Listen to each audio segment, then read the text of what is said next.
ಈ ಒಂದು function organise ಮಾಡಿರೋ ಎಲ್ಲ ಪೇಟೆ ಹುಡುಗರಿಗೂ ಆಲ್ ದಿ ವೆರಿ ಬೆಸ್ಟ್. ನಿಮ್ಗೆ ತುಂಬಾ ಒಳ್ಳೇದಾಗ್ಲಿ. ಹಾಗೆ ಎಲ್ಲರೂ ಹೇಗಿದ್ದೀರಾ? ತಂದೆ ತಾಯಿದಿದ್ದೀರಾ? ಅಕ್ಕ ತಂಗಿದಿರು, ಪುಟಾಣಿ ಮಕ್ಕಳು, ಪ್ರೀತಿಯ ಹುಡುಗರು.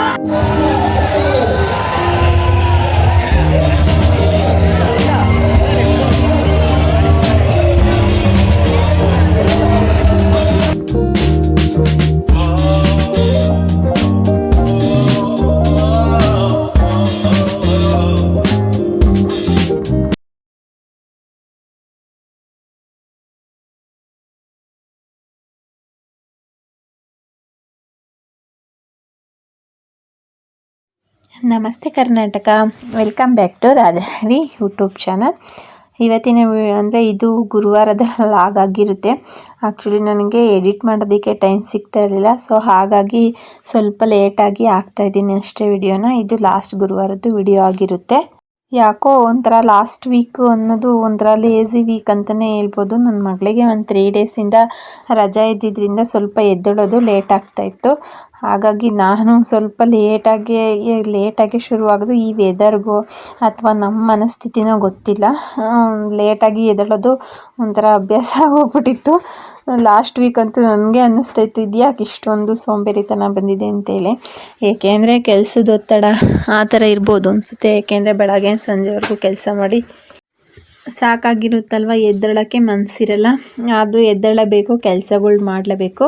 ನಾನಿವತ್ತು ಬೆಳಗ್ಗೆ ಎದ್ದು ಬೇಗ ಎಲ್ಲ ಪೂಜೆಗೆಲ್ಲ ನಮ್ಮ ಮನೆಯವ್ರಿಗೆ ರೆಡಿ ಮಾಡಿಕೊಟ್ಟು, ಅಂದರೆ ನೆಲ ಎಲ್ಲ ಒರೆಸ್ಬಿಟ್ಟು ಬಾಗಿಲೆಲ್ಲ ಒರೆಸಿ ರಂಗೋಲಿ ಎಲ್ಲ ಬಿಟ್ಕೊಟ್ಟೆ. ಅಷ್ಟೊತ್ತಿಗೆ ನಮ್ಮ ಮನೆಯವರು ಸ್ನಾನ ಮಾಡ್ಕೊಂಡ್ಬಂದು ಪೂಜೆಗೆ ರೆಡಿ ಮಾಡ್ಕೊತಾ ಇದ್ರು. ನಾನು ನೆನ್ನೆ ನೈಟೇ ಇಡ್ಲಿಗೆಲ್ಲ ನೆನೆಸಿ ರುಬ್ಬಿಟ್ಟಿದ್ದೆ. ನಮ್ಮ ಮನೆಯವರು ಯಾಕೋ ಇಡ್ಲಿ ತಿನ್ನಂಗಾಗೈತೆ ಅಂತಿದ್ರು. ಜಾಸ್ತಿ ದಿನವೇ ಆಗಿತ್ತು, ಇವಳಿಗೂ ಸ್ಕೂಲ್ ಇರಲಿಲ್ವಲ್ಲ, ಸೊ ಹಾಗಾಗಿ ಇಡ್ಲಿ ಮಾಡೇ ಇರಲಿಲ್ಲ. ಅಟ್ಲೀಸ್ಟ್ ಇಡ್ಲಿ ಮಾಡಿದ್ರೆ ದೋಸೆಗೆ ಇಡ್ಲಿಗೆ 2 ದಿವಸನಾದರೂ ತಿಂಡಿ ಆಗುತ್ತೆ ಅನ್ನೋದೊಂದು ಇದು. ಅದಕ್ಕೆ ಇವಳಿ ಸ್ಕೂಲ್ ಸ್ಟಾರ್ಟ್ ಆಗಲಿ ಮಾಡೋಣ ಅಂಥೇಳಿ ಎಲ್ಲ ರೆಡಿ ಮಾಡ್ಕೊಂಡಿದ್ದೆ. ಸೊ ಹಾಗಾಗಿ ಇವತ್ತು ಇಡ್ಲಿ ಮಾಡೋಣ ಅಂಥೇಳಿ ಸಾಂಬಾರಿಗೆ ಬೇಳೆನೆಲ್ಲ ಫಸ್ಟೇ ಕುದಿಸ್ಬಿಟ್ಟು ಇಟ್ಟಿದ್ದೆ. ಬೇಳೆ ಬೆಂದರೆ ನೆಕ್ಸ್ಟ್ ಆಮೇಲೆ ಒಗ್ಗರಣೆ ಮಾಡ್ಕೊಬೋದು ಅಂಥೇಳಿ. ಅದ್ರ ಜೊತೆಗೆ ಬಿಸಿನೀರು ಕಾಯಿಸ್ಕೊಂಡು ಬಿಸಿನೀರು ಕುಡಿದ್ಬಿಟ್ಟು ನೆಕ್ಸ್ಟು ಹಾಲು ಇಟ್ಟಿದ್ದೆ. ಹಾಲು ಬಿಸಿ ಮಾಡೋಣ ಅಂತೇಳಿ. ಬೆಳಗ್ಗೆ ಬೇಗ ಎದ್ದೇಳೋದ್ರಿಂದ ಏನಪ್ಪ ಪ್ರಯೋಜನ ಅಂತಂದರೆ ಕೆಲಸಗಳು ಬೇಗ ಆಗುತ್ತೆ, ಇಲ್ಲಾಂದ್ರಂತೂ ಬೇಗ ಆಗೋದೇ ಇಲ್ಲ ಅನಿಸುತ್ತೆ. ನಾನಿಲ್ಲಿ ಸಾಂಬಾರಿಗೆ ಅಂತೇಳಿ ಈರುಳ್ಳಿ ಮತ್ತು ಬೆಳ್ಳುಳ್ಳಿ ಎಲ್ಲ ಸುಲಿದಿಟ್ಕೊಂಡು ಈರುಳ್ಳಿ ಎಲ್ಲ ಸಣ್ಣ ಕಟ್ ಮಾಡ್ಕೊತಾ ಇದ್ದೆ. ನಾನು ಈಸಿಯಾಗಿ ಸಾಂಬಾರನ್ನ ಮಾಡ್ಕೊತೀನಿ. ಅಂದರೆ ಬೇಳೆ ಮತ್ತು ಟೊಮೊಟೊನ ಕೂಗಿಸಿಟ್ಕೊಂಡಿರ್ತೀನಿ. ಮಾಮೂಲಿ ಎಣ್ಣೆ ಬಿಟ್ಟು ಒಗ್ಗರಣೆಗೆ ಸಾಸಿವೆ, ಜೀರಿಗೆ, ಕರಿಬೇವು ಮತ್ತು ಒಣಮೆಣ್ಸಿನ್ಕಾಯಿನ ಹಾಕ್ಕೊಂಡು ಮತ್ತು ಬೆಳ್ಳುಳ್ಳಿನ ಜಜ್ಜಾಕೊಂಡು ನೆಕ್ಸ್ಟ್ ಈರುಳ್ಳಿ ಹಾಕ್ಕೊಂಡು ಚೆನ್ನಾಗಿ ಫ್ರೈ ಮಾಡಿಬಿಟ್ಟು ಒಂದು ಸ್ವಲ್ಪ ಸಾಂಬಾರು ಪುಡಿ ಮತ್ತು ಖಾರದ ಪುಡಿನ ಹಾಕ್ಕೊಂಡು ಕುದಿಸಿದ್ರೆ ಸಾಂಬಾರು ರೆಡಿ ಆಗುತ್ತೆ. ಈಸಿಯಾಗಿ ಮಾಡ್ಕೋಬೋದು, ಟೇಸ್ಟಿಯಾಗಿರುತ್ತೆ. ಟೇಸ್ಟ್ ಅಂತೂ ತುಂಬಾ ಚೆನ್ನಾಗಿತ್ತು. ಈ ಸಲ ಸಾಂಬಾರು ಮಾಡಿದ್ನೆಲ್ಲ ಟೇಸ್ಟು ತುಂಬ. ಕೆಲವೊಂದು ಸಲ ಈ ಸಾಂಬಾರುಗಳಾಗಿರ್ಬೋದು, ಏನೇ ಒಂದು ಅಡುಗೆ ಆಗಿರ್ಬೋದು, ಅರ್ಜೆಂಟಾಗಿ ಮಾಡಿದಾಗಲೇ ತುಂಬ ಚೆನ್ನಾಗಿ ಬರುತ್ತೆ. ನಾವೆಲ್ಲ ರೆಡಿ ಮಾಡಿಕೊಂಡು ಹೊಂದಿಸಿಟ್ಕೊಂಡು ಪ್ರತಿಯೊಂದು ಹಾಕ್ಕೊಂಡು ಮಾಡೋಕ್ಕೆ ಹೋದಾಗ ಟೇಸ್ಟು ಚೆನ್ನಾಗಿ ಬರಲ್ಲ ಅನಿಸುತ್ತೆ. ಒಂದೊಂದು ಸಲ ಅದೇ ಥರ ಆಗುತ್ತೆ. ನಮ್ಮನೇಲಿ ಇವತ್ತು ನಾನು ಅರ್ಜೆಂಟಾಗಿ ಮಾಡಿದೆ ಸಾಂಬಾರು, ಬಟ್ ಇಡ್ಲಿಗಂತೂ ಸಾಂಬಾರು ಸೂಪರಾಗಿತ್ತು. ನಮ್ಮ ಮನೆಯವರೆಲ್ಲ ಅಂದರು ತುಂಬ ಚೆನ್ನಾಗಿತ್ತು ಅಂತ. ನಾನು ಒಂದು ಕಡೆ ಹಾಲು ಕಾಯಕ್ಕೆ ಇಟ್ಟಿದ್ನಲ್ಲ, ಸೊ ಹಾಗಾಗಿ ಹಾಲನ್ನು ಸೋಸಿಟ್ಕೊಬಿಟ್ಟು ನೆಕ್ಸ್ಟು ಚಟ್ನಿ ಮಾಡೋಣ ಅಂಥೇಳಿ ಹಸಿರು ಮೆಣಸಿನ್ಕಾಯಿ, ಕಡಲೆ ಬೀಜನ ಹುರ್ಕೊತಾ ಇದ್ದೆ. ಆ್ಯಕ್ಚುಲಿ ನಾವು ಇಡ್ಲಿ ಮಾಡಿದಾಗ ಕಡಲೆ ಚಟ್ನಿ ಟೇಸ್ಟು ತುಂಬಾ ಚೆನ್ನಾಗೇ ಬರುತ್ತೆ ಅಂತ ಹೇಳ್ಬೋದು. ಅಂದರೆ ಕಡಲೆಕಾಯಿ ಹಾಕಿ ಮಾಡೋದ್ರಿಂದ ಅಂದರೆ ಇಡ್ಲಿಗೆ ಮಾತ್ರ ಅದು ಸೂಟಬಲ್ ಆಗುತ್ತೆ, ದೋಸೆಗೆ ಅಷ್ಟೊಂದು ಚೆನ್ನಾಗಿರಲ್ಲ. ಕಡಲೆ ಬೀಜ ಚಟ್ನಿ ಸೂಟ್ ಆಗುತ್ತೆ, ಬಟ್ ಇಡ್ಲಿ ಮಾಡಿದಾಗ ನಾವು ಕಡಲೆ ಉಪಯೋಗಿಸೋದ್ರಿಂದ ಚಟ್ನಿ ಚೆನ್ನಾಗಿ ಬರುತ್ತೆ ಮತ್ತು ಟೇಸ್ಟಿಯಾಗಿರುತ್ತೆ. ನಾನು ಸ್ವಲ್ಪ ಕರಿಬೇವು, ಬೆಳ್ಳುಳ್ಳಿ ಎಲ್ಲನೂ ಒಟ್ಟಿಗೆ ಹಾಕ್ಕೊಂಡು ಫ್ರೈ ಮಾಡಿ ಇಟ್ಕೊತೀನಿ. ಎಣ್ಣೆ ಏನೂ ಹಾಕಲ್ಲ, ಹಾಗೆ ಡ್ರೈಯಾಗಿ ಫ್ರೈ ಮಾಡಿ ಇಟ್ಕೊತೀನಿ. ನೆಕ್ಸ್ಟು ಇದೆಲ್ಲ ಆದಮೇಲೆ ಚಟ್ನಿನ ರುಬ್ಬಿಟ್ಕೊಂಡೆ. ಸ್ವಲ್ಪ ನೈಸಾಗಿ ರುಬ್ಬಿಟ್ಕೊಂಡು ಒಗ್ಗರಣೆನ ಹಾಕ್ಕೊಂಡ್ರೆ ಚಟ್ನಿ ರೆಡಿಯಾಗುತ್ತೆ. ನಾನು ಒಗ್ಗರಣೆ ಪ್ಯಾನ್ ಇರಲ್ಲ, ಅದು ದೊಡ್ಡ ಬಾಣಲಿ ಯಾರಪ್ಪ ಇಡ್ತಾರೆ ತೊಳೆಯೋದಕ್ಕೆ ಅಂತ ಹೇಳ್ಬಿಟ್ಟು ಹಂಗೆ ಸೌಟಲ್ಲಿ ಒಗ್ಗರಣೆ ಹಾಕ್ಕೊತಾ ಇದ್ದೀನಿ. ಆ್ಯಕ್ಚುಲಿ ನಾವು ಚಿಕ್ಕವರಿದ್ದಾಗ ನಮ್ಮ ಅಮ್ಮವರೆಲ್ಲ ಅಷ್ಟನ್ನ ಅಂದರೆ ಈಗ ಏನಾದರೂ ಸಾಂಬಾರುಗಳಿಗೆ ಒಗ್ಗರಣೆ ಹಾಕಬೇಕು ಅಂತಂದರೆ ಕೆಂಡ ಇರೋದಲ್ಲ, ಅದ್ರ ಮೇಲೆ ಸೌಟಿಟ್ಬಿಟ್ಟು ಒಗ್ಗರಣೆ ಹಾಕ್ತಾಯಿದ್ರು. ನಾನು ತುಂಬ ಅಂದರೆ ನಂಗೆ ಚೆನ್ನಾಗಿ ನೆನಪಿದೆ. ನಮ್ಮ ಅಮ್ಮರು ಅದೇ ರೀತಿ ಮಾಡ್ತಾಯಿದ್ರು. ಇವಾಗೆಲ್ಲ ಒಗ್ಗರಣೆ ಹಾಕೋದಕ್ಕೆ ಅಂತಲೇ ಚಿಕ್ಕ ಚಿಕ್ಕ ಬಾಣಲಿಗಳೆಲ್ಲ ಬಂದಿದೆ. ನಮ್ಮ ಮನೇಲಿ ಇರಲಿಲ್ಲ. ಸೊ ಹಾಗಾಗಿ ನಾನು ಇವತ್ತು ಇದರಲ್ಲೇ ದೊಡ್ಡ ಬಾಣಲಿ ಇಟ್ಟರೆ ತೊಳೆಯೋದೊಂದು ಪ್ರಾಬ್ಲಮ್ಮು, ಪಾತ್ರೆಗಳು ತೊಳೆದು ಬೇಜಾರಾಗುತ್ತೆ ಅಂತೇಳಿ ನಾನು ಇದರಲ್ಲೇ ಇವಾಗ ಚಟ್ನಿಗೆ ಒಗ್ಗರಣೆನ ಹಾಕ್ಬಿಟ್ಟು ಇಡ್ಲಿಗೆ ಇಡೋಣ ಅಂತೇಳಿ ಇಡ್ಲಿ ಇಡ್ತಾಯಿದ್ದೆ. ಒಂದೊಂದು ಸಲ ಇಡ್ಲಿ ಚೆನ್ನಾಗಿ ಬರುತ್ತೋ ಬರಲ್ವೋ ಅನ್ನೋದೇ ಡೌಟು. ನನಗಂತೂ ಒಂದು ಸಲ ಗಟ್ಟಿಯಾದರೆ ತಿನ್ನೋಕ್ಕೆ ಚೆನ್ನಾಗಿರಲ್ಲ. ಸೊ ಹಾಗಾಗಿ ಈ ಸಲನೂ ಡೌಟಲ್ಲೇ ಮಾಡಿದೆ, ನೋಡೋಣ ಹೇಗೆ ಬರುತ್ತೆ ಅಂಥೇಳಿ. ಈ ಕಾಲದಲ್ಲಂತೂ ಉಬ್ಬೋದೇ ಇಲ್ವಲ್ಲ ಇಡ್ಲಿ ಹಿಟ್ಟು, ಅದು ಉದ್ದಕ್ಕೆ ಬಂದರೆ ಚೆನ್ನಾಗಿರುತ್ತೆ. ಇಲ್ಲಾಂದರೆ ಇಡ್ಲಿ ಸಾಫ್ಟಾಗಿ ಬರಲ್ಲ, ರಫ್ ಆಗಿಬಿಡುತ್ತೆ. ಅದಕ್ಕೆ ಇಡ್ಲಿ ಮಾಡೋದಕ್ಕೆ ಜಾಸ್ತಿ ಹೋಗೋದೇ ಇಲ್ಲ. ಮಾಡಿದ್ರೆ ದೋಸೆ ಪಡ್ಡುನೇ ಜಾಸ್ತಿ ಮಾಡೋದು. ನಂಗೆ ದೋಸೆ ಆದರೆ ಇಷ್ಟ, ಇಡ್ಲಿ ಅಷ್ಟೊಂದು ಇಷ್ಟ ಆಗಲ್ಲ. ನಮ್ಮ ಮನೆಯವ್ರಿಗೆ ಇಡ್ಲಿ ಅಂದರೆ ಇಷ್ಟ ಆ ಥರ. ಬಟ್ ಮಾಡ್ತೀನಿ, ಜಾಸ್ತಿ ತಿನ್ನೋಕ್ಕೆ ಇಷ್ಟ ಆಗಲ್ಲ. ಲೈಟಾಗಿ ಇನ್ನೇನು ಮಾಡೋದು ತಿಂಡಿಗಲ್ವಾ ಅಂಥೇಳಿ ತಿನ್ಕೊಳ್ಳೋದು. ನಮ್ಮ ಮನೆಯವ್ರಿಗೂ ತುಂಬ ಇಷ್ಟಪಡ್ತಾರೆ ಇಡ್ಲಿ ಎಲ್ಲನ. ನನ್ನ ಮಗಳಿಗೂ ಒಂದಿಷ್ಟ ಆದರೆ ಒಂದಿಷ್ಟ ಆಗಲ್ಲ. ಸೊ ಹಾಗಾಗಿ ಇಡ್ಲಿಗೆ ಇಟ್ಬಿಟ್ಟು ಇವಾಗ ಇಡ್ಲಿ ಬೇಯೋದಕ್ಕೆ ಅಂತ ಇಟ್ಟು ನೆಕ್ಸ್ಟ್ ಒಂದು ರೌಂಡ್ ಎಲ್ಲ ಪಾತ್ರೆಗಳು ಇರೋದೆಲ್ಲ ತೊಳ್ಕೊಂಡು ಕ್ಲೀನ್ ಮಾಡಿಕೊಂಡೆ. ಮತ್ತು ಈ ಕಡೆ ಮಧ್ಯಾಹ್ನಕ್ಕೆ ರೈಸ್ ಬೇಕಾಗಿತ್ತಲ್ಲ, ರೈಸ್ಗೂ ಒಂದು ಕಡೆ ಸೈಡು ರೈಸ್ಗೂ ಸಹ ಇಟ್ಟು ಆವಾಗಲೇ ನಾನು ಕ್ಲೀನ್ ಮಾಡ್ಕೊಂಬಿಡ್ತೀನಿ. ಪಾತ್ರೆಗಳು ಅಷ್ಟೇ ಸ್ವಲ್ಪ ಇದ್ದಾಗಲೇ ಟೈಮ್ ಇರುತ್ತೆ, ಆವಾಗಲೇ ತೊಳೆದಿಟ್ಕೊಂಬಿಡ್ತೀನಿ. ಮತ್ತು ಸಂಜೆ ಬಂದು ಪಾತ್ರೆ ತೊಳೆಯೋದು ಅಂತಂದರೆ ದೊಡ್ಡ ಪ್ರಾಬ್ಲಮ್ಮು. ಅದಕ್ಕೋಸ್ಕರ ನಾನು ಅವಾಗವಾಗೇನ ತೊಳ್ಕೊತಾ ಇದ್ದೀನಿ. ಇವಾಗ ರೈಸಿಗಿಟ್ಟೆ, ಅಷ್ಟೊತ್ತಿಗೆ ನಮ್ಮ ಮನೆಯವರು ಪೂಜೆ ಎಲ್ಲ ಮುಗಿಸ್ಕೊಂಡು ಅವರು ಪೂಜೆ ಮಾಡ್ತಿದ್ರಲ್ಲ. ಸೊ ಹಾಗಾಗಿ ಅವ್ರಿಗೆ ಟೀ ಮಾಡಿಕೊಟ್ಟಿರಲಿಲ್ಲ, ಇನ್ನೂ ತಿಂಡಿ ಆಗಿರಲಿಲ್ವಲ್ಲ. ಸೊ ಟೀ ಮಾಡಿಕೊಡು ಅಂತಂದರು. ಹಾಗಾಗಿ ಅವರಿಗೆ ಈಗ ಅನ್ನದ ಪಾತ್ರೆ ತೆಗೆದಿಟ್ಬಿಟ್ಟು ಟೀನೇ ಇಟ್ಕೊಟ್ಟೆ. ಅವ್ರಿಗೆ ಟೀ ಮಾಡಿಕೊಡೋಣ ಅಂತೇಳಿ ಪಾತ್ರೆಗಳು ಇತ್ತು. ಸೊ ಹಾಗಾಗಿ ಪಾತ್ರೆಗಳು ತೊಳೆದಿಟ್ಕೊತಾ ಇದ್ದೆ. ಅಷ್ಟೊತ್ತಿಗೆ ಇಡ್ಲಿನೂ ಬೇಯ್ತಲ್ಲ, ತೆಗ್ದ್ಬಿಟ್ಟು ನನ್ನ ಮಗಳು ಸ್ನಾನಕ್ಕೆ ಹೋಗಿದ್ಲು. ಬರೋ ಅಷ್ಟೊತ್ತಿಗೆ ಅವಳಿಗೆ ಕೊಡೋಣ ಅಂತ ಹೇಳ್ಬಿಟ್ಟು ನೆಕ್ಸ್ಟ್ ಪಾತ್ರೆಗಳೆಲ್ಲ ತೊಳೆದಿಟ್ಕೊತಾ ಇದ್ದೆ. ಯಾಕೆಂದರೆ ಜಾಸ್ತಿ ಆದರೆ ಮತ್ತೆ ಸಂಜೆ ಬಂದು ತೊಳೆಯೋಕ್ಕಾಗಲ್ಲ, ಒಂಥರ ಹಿಂಸೆ ಆಗಿಬಿಡುತ್ತೆ. ನಾವು ಕೆಲ್ಸಕ್ಕೆ ಹೋಗಿ ಬಂದು ಆ ಪಾತ್ರೆಗಳು ನೋಡಿದ್ರೆ ಟೆನ್ಷನ್ ಶುರು ಆಗಿಬಿಡುತ್ತೆ. ಸೊ ಹಾಗಾಗಿ ನಾನು ಅವಾಗಲೇ ಸ್ವಲ್ಪ ಆದಾಗಲೇ ಟೈಮ್ ಇರುತ್ತಲ್ಲ ತೊಳೆದಿರ್ತೀನಿ. ನೆಕ್ಸ್ಟ್ ಅಷ್ಟೊತ್ತಿಗೆ ಇಡ್ಲಿನೂ ಬೆಂದಿದೆಯಾ ಅಂತ ಹೇಳ್ಬಿಟ್ಟು ಚೆಕ್ ಮಾಡಿದೆ. ಬಟ್ ಇಡ್ಲಿ ಮಾತ್ರ ಸಖತ್ತು ಸಾಫ್ಟಾಗಿ ಬಂದಿದ್ದು. ನನಗೊಂಥರ ಸದ್ಯ ಇಡ್ಲಿ ಮಾಡಿದಾಗ ಸಾಫ್ಟಾಗಿದೆ. ಫಸ್ಟ್ ನಾನು ಮುಟ್ಟು ನೋಡ್ತೀನಿ ಸಾಫ್ಟಾಗಿದೆಯಾ ರಫ್ ಆಗಿದೆಯೋ ಅಂತ. ರಫ್ ಆಗಿದ್ದರೆ ಟೆನ್ಷನ್ ಶುರು ಆಗುತ್ತೆ. ನಮ್ಮನೆಯವ್ರು ಹಂಗಂತಿರ್ತಾರೆ, ಇಡ್ಲಿನೇ ಚೆನ್ನಾಗಿ ಬಂದಿಲ್ಲ ಅಂಥೇಳಿ. ಸೊ ಹಾಗಾಗಿ ನನಗೊಂಥರ ಟೆನ್ಷನ್ನು, ಫಸ್ಟೇ ಮುಟ್ಟು ನೋಡ್ಬಿಡ್ತೀನಿ. ಬಟ್ ಈ ಸಲ ಮಾಡಿದಾಗ ಇಡ್ಲಿ ಮಾತ್ರ ತುಂಬಾ ಸಾಫ್ಟಾಗಿ ಚೆನ್ನಾಗಿ ಬಂದಿದ್ವು. ನೋಡಿ ಎಷ್ಟು ಚೆನ್ನಾಗಿ ಬಂದಿದೆ ಅಂತ ಇಡ್ಲಿ, ಅಂದರೆ ತುಂಬ ಚೆನ್ನಾಗಿ ಬಂದಿದ್ದು. ನನಗಂತೂ ಈ ಸಲ ಸಖತ್ತು ಇಷ್ಟ ಆಯಿತು. ಬಟ್ ನನಗೆ ಇಡ್ಲಿ ಅಂದರೆ ಅಷ್ಟೊಂದು ಇಷ್ಟ ಆಗಲ್ಲ. ನಾನು ಹೊರಗಡೆ ಹೋದಾಗಲೂ ಅಷ್ಟೇ ಇಡ್ಲಿ ತಗೊಳೋದೇ ಇಲ್ಲ. ಈ ಹುಷಾರಿಲ್ದಾಗಂತೂ ಹಿಂಸೆ ಪಟ್ಕೊಂಡು ತಿನ್ನಬೇಕು ಅನಿಸುತ್ತೆ. ಯಾಕೆಂದರೆ ಹೇಳೋದೇ ಇಡ್ಲಿ ತಿನ್ನಿ ಅಂತ ಡಾಕ್ಟ್ರು. ನಮ್ಮನೆಗೆ ಇಡ್ಲಿ ತಿಂದರೆ ನನಗೆ ಹೊರಗಡೆ ಅಂತೂ ತಿನ್ನೋಕ್ಕೆ ಆಗಲ್ಲ ಹೋಟೆಲ್ದು. ಬಟ್ ಮನೇಲಿ ಮಾಡಿದಾಗ ಒಂದೆರಡು ತಿಂತೀನಿ ಅಷ್ಟೇ. ಬಟ್ ನೋಡಿ ಇಡ್ಲಿ ಮಾತ್ರ ತುಂಬ ಸಾಫ್ಟಾಗಿ ಒಂಥರ ಸ್ಪಂಜಿಯಾಗಿ ಚೆನ್ನಾಗಿ ಬಂದಿದ್ದು ಅಂತ ಹೇಳ್ಬೋದು. ನೆಕ್ಸ್ಟು ಒಂದು ಕಲ್ಲಂಗಡಿ ಹಣ್ಣಿತ್ತು. ಮತ್ತು ಇನ್ನೊಂದು ಸಲ ಇಡ್ಲಿ ಇಟ್ಬಿಟ್ಟು ನೆಕ್ಸ್ಟ್ ಕಲ್ಲಂಗಡಿ ಹಣ್ಣು ಕಟ್ ಮಾಡಿ ಜ್ಯೂಸ್ ಮಾಡೋಣ ಅಂತೇಳಿ ನೆಕ್ಸ್ಟ್ ಇವಾಗ ಇಡ್ಲಿ ಇಟ್ಟು ಇನ್ನೊಂದು ಸಲ ಇಡೋಣ ಅಂತೇಳಿ ಹಾಕ್ತಾಯಿದ್ದೆ. ಆಮೇಲೆ ಕಲ್ಲಂಗಡಿ ಹಣ್ಣು ಇತ್ತು, ಕಲ್ಲಂಗಡಿ ಹಣ್ಣು ಕಟ್ ಮಾಡಿಕೊಂಡು ಜ್ಯೂಸ್ ಮಾಡ್ಕೊಳ್ಳೋಣ ಅಂತೇಳಿ ಕಲ್ಲಂಗಡಿ ಹಣ್ಣು ಸಹ ಕಟ್ ಮಾಡಿ ಜ್ಯೂಸ್ ಮಾಡ್ತಾಯಿದ್ದೆ. ಕಲ್ಲಂಗಡಿ ಹಣ್ಣು ಆ್ಯಕ್ಚುಲಿ ಇದು ನಮ್ಮ ಸರ್ ಮನೇಲಿ ಬೆಳೆದಿದ್ರು, ಅವರು ಮನೆ ತಂದು ಕೊಟ್ಟಿದ್ರು. ಅದಕ್ಕೆ ನೋಡಿ ಜ್ಯೂಸ್ ಮಾಡೋಣ ಅಂತ. ಟೇಸ್ಟ್ ಅಂತೂ ತುಂಬಾ ಚೆನ್ನಾಗಿತ್ತು. ಬಟ್ ಏನು ಮಾಡ್ತೀರಾ, ರೇಟ್ ಇಲ್ಲ ಅಂತೇಳಿ ಹಾಗಂತ ಹೇಳ್ತಾಯಿದ್ರು.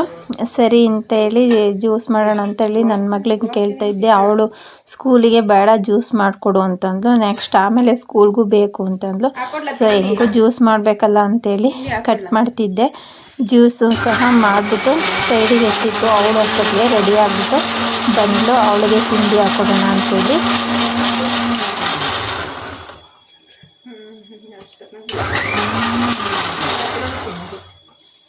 ನನ್ನ ಮಗಳಿಗೆ ಯಾವುದೇ ಹಣ್ಣು ತಿಂದರೂ ಡೈರೆಕ್ಟ್ ತಿನ್ನೋಕ್ಕೆ ಇಷ್ಟಪಡಲ್ಲ. ಅವಳಿಗೆ ಜ್ಯೂಸ್ ಮಾಡಿದ್ರೆ ಇಷ್ಟ. ಕಲ್ಲಂಗಡಿ ಹಣ್ಣು ಹಂಗೆ ತಿಂತಾಳೆ ಒಂದೊಂದು ಸಲ. ಬಟ್ ಬೆಳಗ್ಗೆ ಹೊತ್ತು ಜ್ಯೂಸ್ ಮಾಡಿಕೊಡು ಅಂತಂದ್ಲು. ಸೊ ಹಾಗಾಗಿ ಇಡ್ಲಿ ಚಟ್ನಿ ಸಾಂಬಾರೆಲ್ಲ ಹಾಕ್ಕೊಟ್ಟು ಅವಳು ತಿನ್ನೋದು ಯಾವುದ್ರಲ್ಲೂ ಕರೆಕ್ಟಾಗಿ ತಿನ್ನಲ್ಲ. ಅವಳು ಒಂಥರ ಫುಡ್ಡಲ್ಲಿ ಚೂಸಿ ಅಂತಲೇ ಹೇಳ್ಬೋದು. ಇವೇ ಚಟ್ನಿ ತಿಂತೀನಿ ಅಂತಂದ್ಲು. ಆಮೇಲೆ ನಾನು ಸ್ವಲ್ಪ ಸಾಂಬಾರು ಹಾಕಿದೆ. ಸಾಂಬಾರೆಲ್ಲ ಹಾಗೆ ಬಿಟ್ಟಿದ್ಲು. ಜ್ಯೂಸ್ ಒಂದು ಚೆನ್ನಾಗಿ ಕುಡಿತಾಳೆ ಅಷ್ಟೇ, ಜ್ಯೂಸ್ ಮಾಡಿಕೊಡ್ಬೇಕು. ಹಾಗಾಗಿ ಜ್ಯೂಸ್ ಮಾಡಿದ್ದೆ ನಾನು ಅವಳಿಗೆ. ತಿಂಡಿ ಮತ್ತು ಜ್ಯೂಸನ್ನ ಕೊಟ್ಬಿಟ್ಟು ನಾವು ಮತ್ತೆ ಎಲ್ಲ ನಾನು ನಮ್ಮ ಮನೆಯವರು ಎಲ್ಲ ಇನ್ನೊಂದ್ಸಲ ಇಡ್ಲಿ ಇಟ್ಟಿದ್ನಲ್ಲ ಅದನ್ನೆಲ್ಲ ತೆಗೆದ್ಬಿಟ್ಟು ಮತ್ತು ಅವ್ರಿಗೂ ತಿಂಡಿ ಹಾಕ್ಕೊಟ್ಟು ನಾನು ತಿಂಡಿ ತಿಂದು ರೆಡಿಯಾಗಿ ಆಫೀಸ್ಗೆ ಹೋಗ್ಬೇಕಾಗಿತ್ತಲ್ಲ ಹೊರಟ್ವಿ. ನೆಕ್ಸ್ಟ್ ನಮ್ಮ ಮನೆಯವ್ರ ಅಷ್ಟೊತ್ತಿಗೆ ನೋಡಿ ಪೂಜೆ ಎಲ್ಲ ಮುಗಿಸ್ಕೊಂಡು ಬಂದಿದ್ದರು. ಪೂಜೆ ಎಲ್ಲ ನೋಡಿ ನಾವು ಸಿಂಪಲ್ಲಾಗಿ ಈ ಥರ ಪೂಜೆನ ಮಾಡಿದ್ವು. ಮನೆಯವ್ರು ಒಂಥರ ಸಿಂಪಲ್ಲಾಗಿ ಚೆನ್ನಾಗಿ ಪೂಜೆ ಮಾಡ್ತಾರೆ ಅಂತಲೇ ಹೇಳ್ಬೋದು. ನೆಕ್ಸ್ಟು ನಾನು ಆಫೀಸಿಗೆ ಹೊರಟೆ. ನಮ್ಮೂರಲ್ಲಿ ಮತ್ತೊಂದು ಗಣೇಶ ವಿಸರ್ಜನಾ ಮಹೋತ್ಸವ ಇತ್ತು. ವಿಜಯ ವಿನಾಯಕ ಹಿಂದೂ ಮಹಾಗಣಪತಿ ವಿಸರ್ಜನಾ ಮಹೋತ್ಸವ ಅಂತೇಳಿ. ಅದಕ್ಕೆ ಕೀರ್ತಿರಾಜು ಮತ್ತು ಅನುಷ್ಕಾ ರೈ, ನಯನ, ಕಂಠಿ ಎಲ್ಲ ಬರ್ತಾರೆ ಅಂತೇಳಿ ಇಲ್ಲಿ ಬ್ಯಾನರ್ಗಳ್ನ ಹಾಕಿದ್ರು ನಮ್ಮ ಆಫೀಸ್ ಮುಂದೆ. ನಾನು ಹಾಗೆ ಸ್ವಲ್ಪ ವಿಡಿಯೋ ಮಾಡ್ಕೊತಾ ಇದ್ದೆ, ನೋಡೋಣ ಅಂತ. ಇನ್ನೂ ಆಫೀಸ್ ಓಪನ್ ಇರಲಿಲ್ಲ, ಸೊ ಹಾಗಾಗಿ ವಿಡಿಯೋನ ಮಾಡಿಕೊಂಡು ಅಲ್ಲೇ ನಿಂತ್ಕೊಂಡಿದ್ದೆ. ನೆಕ್ಸ್ಟ್ ಆಮೇಲೆ ಆಫೀಸೆಲ್ಲ ಮುಗಿಸ್ಕೊಂಡು ಸಂಜೆ ಮನೆಗೆ ಹೋಗ್ಬೇಕಾದ್ರೆ ನೋಡಿ ಲೈಟ್ ಅರೇಂಜ್ಮೆಂಟ್ ಎಲ್ಲ ಎಷ್ಟು ಚೆನ್ನಾಗಿ, ಲೈಟ್ ಅರೇಂಜ್ಮೆಂಟ್ ಅಂತೂ ಸಖತ್ತು ಚೆನ್ನಾಗಿ ಮಾಡಿದರು. ನಾನು ನನ್ನ ಮಗಳು ಹೋಗ್ತಾ ನೋಡಿ ಹಂಗೆ ವಿಡಿಯೋ ಮಾಡಿಕೊಂಡು ಹೋಗ್ತಾ ಇದ್ವಿ. ನಾವಿಷ್ಟು ದಿವಸ ಎಷ್ಟೊಂದು ಗಣೇಶಗಳಾಗಿದ್ದಾವೆ, ಆರ್ಕೆಸ್ಟ್ರಾಗಳಾಗಿದ್ದಾವೆ. ಒಂದ್ಸಲಿನೂ ಗಣೇಶನ ನೋಡೋಕ್ಕೂ ಒಂದ್ಸಲ ಹೋಗಿದ್ವಿ ಅಷ್ಟೇ. ಅದರಲ್ಲೂ ನನ್ನ ಮಗಳದ್ದು ಪ್ರೋಗ್ರಾಮ್ ಇತ್ತಲ್ಲ ಆವಾಗ. ಇವತ್ತು ಹೋಗೋಣ ಅಂತ ಅಂದ್ಕೊಂಡ್ವಿ, ಬಂದ್ವಿ. ನೆಕ್ಸ್ಟ್ ಮನೆಗೆ ಬಂದಾದಮೇಲೆ ನಮ್ಮ ಮನೆಯವರು ಯಾಕೋ ತಟ್ಟೆ ಇಡ್ಲಿ ತಿನ್ನಬೇಕು ಅಂತ ಅನ್ನಿಸ್ತಂತೆ, ಸೊ ಹಾಗಾಗಿ ತಟ್ಟೆ ಇಡ್ಲಿ ಮಾಡಿಕೊಡು ಅಂತಂದರು. ಇನ್ನೇನು ಇಟ್ಟಿತ್ತೆಲ್ಲ ಒಂದು 4 ಆಗಂಗೆ ಒಂದು ಇಟ್ಟಿತ್ತು, ಒಂದು 4 ಇಡ್ಲಿ ಆಗೋಷ್ಟು. ಸರಿ ಅದನ್ನೇ ಬಿಟ್ಟಿಟ್ಬಿಟ್ಟು ನಾವು ಆರ್ಕೆಸ್ಟ್ರಾ ನೋಡೋಕೆ ಹೋಗೋಣ ಅಂದ್ಕೊಂಡ್ವಲ್ಲ, ಸೊ ಹಾಗಾಗಿ ನೋಡಿ ಅವರಿಗೆ ಬೆಣ್ಣೆ ಹಾಕಿ ಇಡ್ಲಿ ಮಾಡಿಕೊಟ್ಟು ಅವ್ರಿಗೆ 2 ಕೊಟ್ಟು ನಾವಿಬ್ಬರು ಒಂದೊಂದು ತಿಂದು. ರೈಸ್ ಇತ್ತು ಬೆಳಗ್ಗೆದು, ಸ್ವಲ್ಪ ಸಾಂಬಾರಿತ್ತು. ಸರಿ ಅದನ್ನೇ ಅಡ್ಜಸ್ಟ್ ಮಾಡ್ಕೊಂಡು ತಿಂದು ಅಡುಗೆ ಏನು ಮಾಡೋಕ್ಕೆ ಹೋಗಲಿಲ್ಲ. ನೆಕ್ಸ್ಟು ಅದನ್ನೆಲ್ಲ ಊಟ ಮುಗಿಸ್ಕೊಂಡು ಬಂದ್ವಿ. ನೋಡಿ ಸರ್ಕಲಲ್ಲಿ ಲೈಟ್ ಅರೇಂಜ್ಮೆಂಟ್ ಎಲ್ಲ ಎಷ್ಟು ಚೆನ್ನಾಗಿ ಮಾಡಿದ್ದಾರೆ, ಒಂಥರ ಜಿಗ ಅಂತ ಇತ್ತು ಎಲ್ಲ. ಅಂದರೆ ಚೆನ್ನಾಗಿ ಡೆಕೋರೇಷನ್ ಎಲ್ಲ ಮಾಡಿದ್ರು. ಇದು ಲಾಸ್ಟ್ ಚೇಳೂರಲ್ಲಿ ಗಣೇಶ ಉತ್ಸವ ಅಂತಲೇ ಹೇಳ್ಬೋದು. ನಮ್ಮೂರಲ್ಲಂತೂ ಒಂದು 5-6 ಗಣಪತಿ ಇಡ್ತಾರೆ, ಒಂದೊಂದು ರೋಡಲ್ಲಿ ಒಂದೊಂದು.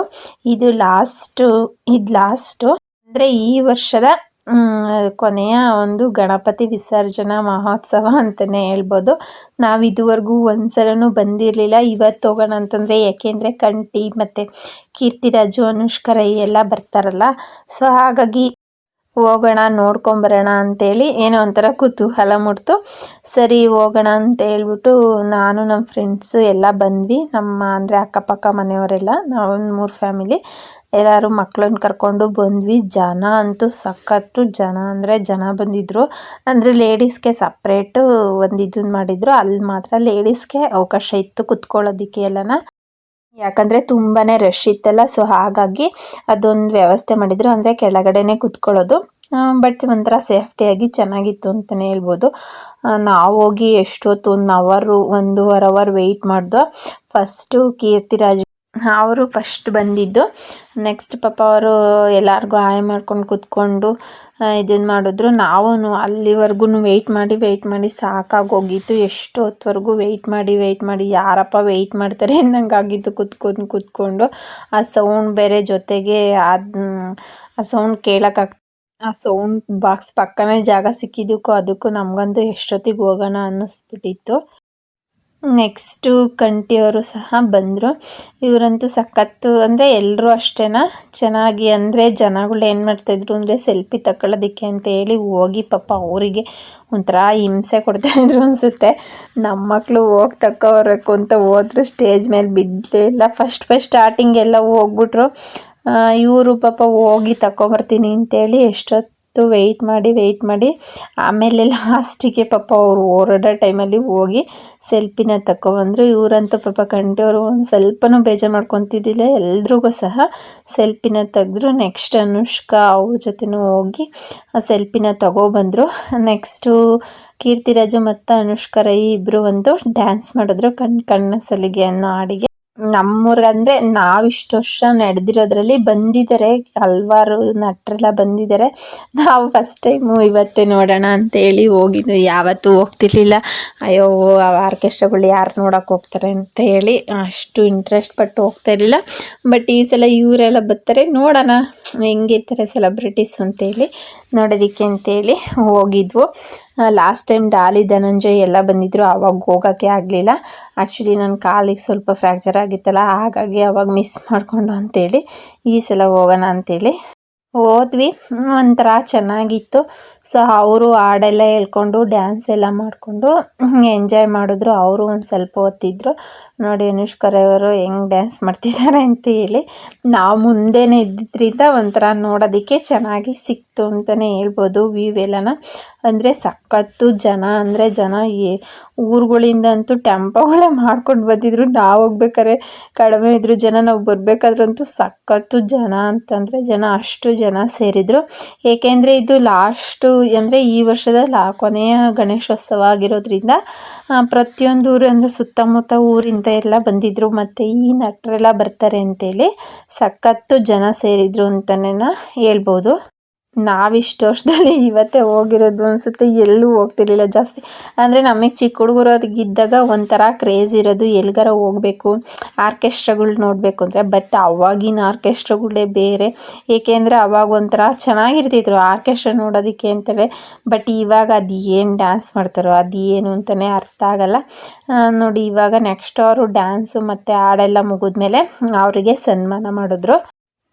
ಸನ್ಮಾನ ಮಾಡೋದಕ್ಕೆ ಅಂತ ಜನ ಅವ್ರನ್ನೂ ಸನ್ಮಾನ ಮಾಡೋದಕ್ಕೆ ಬಿಡಲೇ ಇಲ್ಲ ಅಂತ ಹೇಳ್ಬೋದು. ಯಾಕಂದರೆ ಅಷ್ಟು ಸೆಲ್ಫಿ ಹುಚ್ಚು, ಒಂಥರ ಎಲ್ಲರೂ ಸೆಲ್ಫಿ ತಕ್ಕೊಳ್ಳೋದಕ್ಕೆ ಹೋಗ್ತಾಯಿದ್ರು. ಪಾಪ ಅವ್ರಿಗೂ ಒಂಥರ ಇರಿಟೇಷನ್ನು, ಎಷ್ಟು ಅಂತ ತಾನೇ ತಕ್ಕೊಡ್ತಾರೆ ಅವರು. ನೆಕ್ಸ್ಟು ಅನುಷ್ಕಾ ಅವರು ಸಹ ಮಾತಾಡ್ತಾಯಿದ್ರು. ಪಾಪ ಅವ್ರು ಹೇಳ್ತಾಯಿದ್ರು ಫಸ್ಟು ಮಾತಾಡ್ತೀವಿ, ನೆಕ್ಸ್ಟ್ ಆಮೇಲೆ ಸೆಲ್ಫಿ ಎಲ್ಲ ತಕ್ಕೊಡ್ತೀವಿ ಅಂತೇಳಿ. ಜನಗಳು ಬಿಡ್ತಿರಲಿಲ್ಲ. ಅವ್ರು ಎಲ್ಲಿದ್ರು ನೋಡಿ ಎಷ್ಟು ಜನ ಮುಚ್ಕೊಂಡಿದ್ರು ಅಂತಂದರೆ ನಮಗೆ ಅದು ಕೆಳಗಡೆಯಿಂದ ನೋಡೋಕ್ಕೆ ಒಂಥರ ಅನ್ನಿಸ್ತಾ ಇತ್ತು. ನೆಕ್ಸ್ಟ್ ಅನುಷ್ಕಾ ಮಾತಾಡಿದ್ದಾರೆ ಅಂತೇಳಿ. ಇದು actually sound ತುಂಬಾ ಚೆನ್ನಾಗಿದೆ. And ನಾವೆಲ್ಲರೂ ದರ್ಶನ್ ಸರ್ ಆದಷ್ಟು ಬೇಗ ಹುಷಾರಾಗ್ಲಿ ಅಂತ ಕೇಳ್ಕೊಳ್ಳೋಣ. ಕೇಳ್ಕೊತೀರಲ್ಲ? ಆದಷ್ಟು ಬೇಗ ದರ್ಶನ್ ಸರ್ ಹುಷಾರಾಗಿ ನಮ್ಮ ಕರ್ನಾಟಕದ ಮುಂದೆ ಬಂದು ಸಿನಿಮಾ ಮಾಡ್ಲಿ ಅಂತ ನಾವೆಲ್ಲರೂ ದೇವರ ಹತ್ರ ಬೇಡ್ಕೊಳ್ಳೋಣ, ಗಣೇಶನ ಹತ್ರ. ಈ ಒಂದು ಫಂಕ್ಷನ್ ಆರ್ಗನೈಸ್ ಮಾಡಿರೋ ಎಲ್ಲ ಪೇಟೆ ಹುಡುಗರಿಗೂ ಆಲ್ ದಿ ವೆರಿ ಬೆಸ್ಟ್. ನಿಮ್ಗೆ ತುಂಬಾ ಒಳ್ಳೇದಾಗ್ಲಿ. ಹಾಗೆ ಎಲ್ಲರೂ ಹೇಗಿದ್ದೀರಾ? ತಂದೆ ತಾಯಿದಿದ್ದೀರಾ, ಅಕ್ಕ ತಂಗಿದಿರು, ಪುಟಾಣಿ ಮಕ್ಕಳು, ನಮ್ಮ ಪ್ರೀತಿಯ ಹುಡುಗರು ಹೇಗಿದ್ದೀರಾ? ಎಲ್ಲರೂ ಖುಷಿ ಆಯ್ತಾ ಬಂದಿದ್ದು? Thank you so much. ನೀವು ಇಷ್ಟು ಪ್ರೀತಿ ತೋರಿಸಿರೋದಕ್ಕೆ ಬಿಗ್ ಬಾಸ್ ಮನೆಯಲ್ಲಿ 50 ದಿನಗಳ ಟರ್ನಿ ಮಾಡೋಕ್ಕಾಯ್ತು. Thank you so much. ಎಲ್ಲರೂ ತುಂಬಾ ಓಟ್ಸ್ ಆಗಿದ್ದೀರಾ, ಅಷ್ಟು ಪ್ರೀತಿ ತೋರಿಸಿದ್ದೀರಾ. ಈಗ ನೋಡ್ತಾ ಇದ್ದೀರಾ ಬಿಗ್ ಬಾಸ್? ಎಸ್, ಬರೀ ಬಿಗ್ ಬಾಸ್ ಅಷ್ಟೇ ಅಲ್ಲ, ನನ್ನ ಸಿನಿಮಾಗಳು ಕೂಡ ರಿಲೀಸ್ ಆಗ್ತಿದೆ. ಒಂದು ಪುಟ್ಟ ಕಲಾವಿದೆ, ಪುಟ್ಟ ಹೆಜ್ಜೆ ಇಟ್ಕೊಂಡು ಹೋಗ್ತಿದ್ದೀನಿ. ಅಂಡ್ ನಂದು ಧರ್ಮ ಔಟು ಸಿನಿಮಾ ಕೂಡ ಬ್ಯಾಂಗ್ಳೂರಿಂದ ಅಂತ ಇದೇ ಫೆಬ್ರವರಿಯಲ್ಲಿ ರಿಲೀಸ್ ಆಗ್ತಿದೆ. ನೋಡ್ತೀರಲ್ಲ? ಎಷ್ಟು ಪ್ರೀತಿ ಇವಾಗ ತೋರಿಸ್ತೀರಾ ಅಷ್ಟೇ ಪ್ರೀತಿ ಇನ್ನು ಮುಂದೆನೂ ಕಂಟಿನ್ಯೂ ಆಗಲಿ ಅಂತ ನಾನು ಮೂಲಕ ಕೇಳ್ಕೊತೀನಿ. ಹಾಗೆ ಆ ಗಣೇಶ್ವರ ನಿಮ್ಮೆಲ್ರಿಗೂ ಒಳ್ಳೇದು ಮಾಡಲಿ. ಜೀವನದಲ್ಲಿ ಏನೋ ಒಂದು ಆಗ್ತಿಲ್ಲ ಅನ್ಬೇಕಾದ್ರೆ ಗಣೇಶನ ಏನಾದ್ರು ಒಂದು ಮಾತು ಕೇಳ್ಕೊಂಡು ಪುಟ್ಟ ಗಣೇಶ ಪರವಾಗಿಲ್ಲ ನಿಮ್ಮ ಮನೇಲಿ ಕೂರಿಸಿ ಅದನ್ನ ವಿಸರ್ಜನೆ ಮಾಡೋದ್ರಿಂದ ನಾವು ಏನೇ ಕೇಳ್ಕೊಂಡ್ರು ಆಗುತ್ತೆ ಅಂತ ನನಗೆ ದೊಡ್ಡವ್ರು ಹೇಳಿದ್ರು. ಅದು ಕೂಡ ನನ್ನ ಲೈಫಲ್ಲೂ ತುಂಬಾ ಆಗಿದೆ. ಇಲ್ಲಿ ಗಣೇಶ ವಿಸರ್ಜೋತ್ಸವ ಅಂದಿದ ತಕ್ಷಣನೇ ನಾನು ಒಪ್ಕೊಂಡು ಬಂದಿದ್ದು ಅದೇ ಉದ್ದೇಶಕ್ಕೆ. ಬಿಕಾಸ್ ಗಣೇಶನ ನಾನು ತುಂಬಾ ನಂಬ್ತೀನಿ. ಯಾಕಂದ್ರೆ ಎಲ್ಲಾ ದೇವರುಗಳಿಂದ ಪ್ರಪ್ರಥಮ ಪೂಜೆ ಮಾಡೋದೇ ಗಣೇಶನಿಗೆ, ಹೌದಲ್ವಾ? ಎಲ್ಲಾ ಮನೆಗೂ ಎಲ್ಲ ಕಾರ್ಗಳಲ್ಲೂ ಗಣೇಶನೇ ಆದ್ಯತೆ ಇರ್ಲಿ ಅಂತ ನಾನು ರಿಕ್ವೆಸ್ಟ್ ಮಾಡ್ಕೊಳ್ತೀನಿ. ಥ್ಯಾಂಕ್ ಯು ಸೋ ಮಚ್ ನಿಮ್ಮೆಲ್ಲರ ಪ್ರೀತಿ ಆಶೀರ್ವಾದಕ್ಕೆ. ನನ್ನ ಆದಷ್ಟು ಬೇಗ ದರ್ಶನ್ ಸರ್, ಸುದೀಪ್ ಸರ್ ಒಂದಾಗ್ಲಿ ಅಂತ ಕೇಳ್ಕೋಣ ಅಲ್ವಾ? ಖುಷಿನವರಿಗೆ ಒಂದಾದ್ರೆ. ಎಸ್, ನಮ್ಮ ಕನ್ನಡ ಇಂಡಸ್ಟ್ರಿಯಲ್ಲಿ ಎಲ್ಲ ಹೀರೋಗಳು ತುಂಬಾ ಕಷ್ಟಪಟ್ಟು ಸಿನಿಮಾಗಳು ಮಾಡ್ತಿದ್ದಾರೆ. ಅಂಡ್ ಪ್ರತಿಯೊಬ್ಬ ಡೈರೆಕ್ಟರ್, ಪ್ರೊಡ್ಯೂಸರ್ ಅಂಡ್ ನಾನು ಕೂಡ ಎಲ್ಲ ಹೀರೋಯಿನ್ಸ್. ಸೊ ದಯವಿಟ್ಟು ನಿಮ್ಮ ಅವರು ದಿ ಬಾಸ್ ಬಗ್ಗೆ ಮತ್ತು ಸುದೀಪ್ ಅವರೆಲ್ಲ ಒಂದಾಗಲಿ ಅಂತ ಎಲ್ಲ ಮಾತಾಡಿ ನೆಕ್ಸ್ಟ್ ಹೊರಟ್ರು. ಪಾಪ ಅವರು ಹೊರಟ್ರು ಸಹ ಜನ ಬಿಡ್ತಾನೆ ಇರಲಿಲ್ಲ. ಸೆಲ್ಫಿ ತೆಗಿಯೋಕ್ಕೆ ಹಿಂದಿಂದನೇ ಹೋಗ್ತಾಯಿದ್ರು. ಅವ್ರು ಎಷ್ಟೇ ಹೇಳಿ ಎಷ್ಟೇ ಇದನ್ನು ಮಾಡಿದ್ರು ಅವ್ರ ಹಿಂದೆ ಎಷ್ಟೇ ಜನ ಹೋದ್ರು ಪಾಪ ಬಿಡ್ತಾನೆ ಇರಲಿಲ್ಲ. ಅವ್ರು ಕಾರು ಹೋಗೋವರೆಗೂ ಕಾರೆಲ್ಲ ಮುತ್ತಿಗೆ ಹಾಕ್ಕೊಂಡಿದ್ರು ಅಂತಲೇ ಹೇಳ್ಬೋದು. ಅಷ್ಟು ಒಂಥರ ಕ್ರೇಜು ಜನಗಳಿಗೆ. ಅಂದರೆ ಒಂಥರ ಅಪರೂಪಕ್ಕೆ ನೋಡ್ತಾರಲ್ಲ, ಫಸ್ಟ್ ಟೈಮ್ ನೋಡಿರೋರು ಇರ್ತಾರಲ್ಲ. ಸೊ ಹಾಗಾಗಿ ಎಲ್ರೂ ಹೋಗಿ ಮುತ್ತಿಗೆ ಹಾಕ್ಕೊಂಡಿದ್ರು. ನೋಡಿ ಎಷ್ಟೊಂದು ಜನ ಸೇರಿದ್ದಾರೆ ಅಂತೇಳಿ, ತುಂಬಾ ಜನ ಸೇರಿದ್ರು. ನಾವು ಅದನ್ನ ಅಂದರೆ ಅವ್ರು ಹೋಗೋವರೆಗೂ ಇದ್ವಿ ಅಷ್ಟೇ. ನಾವು ಜಾಸ್ತಿ ಹೊತ್ತೇನು ಇರೋಕೆ ಹೋಗಲಿಲ್ಲ. ನಾವು ಫಸ್ಟೇ ಬಂದಾಗ ಜಾಸ್ತಿ ಹೊತ್ತಿದ್ವಲ್ಲ, ಒಂಥರ ಅನ್ನಿಸ್ತಾ ಇತ್ತು. ಬಿಲ್ಡಿಂಗ್ ಮೇಲೆಲ್ಲ ಫುಲ್ಲು ಜನ ಅಂದರೆ ಜನ. ಬಟ್ ಲೈಟ್ ಅರೇಂಜ್ಮೆಂಟ್ ಮಾತ್ರ ಸಕ್ಕತ್ತಾಗಿತ್ತು ಅಂತಲೇ ಹೇಳ್ಬೋದು. ಅಷ್ಟು ಚೆನ್ನಾಗಿ ಲೈಟ್ ಅರೇಂಜ್ಮೆಂಟ್ ಎಲ್ಲ ಮಾಡಿದರು.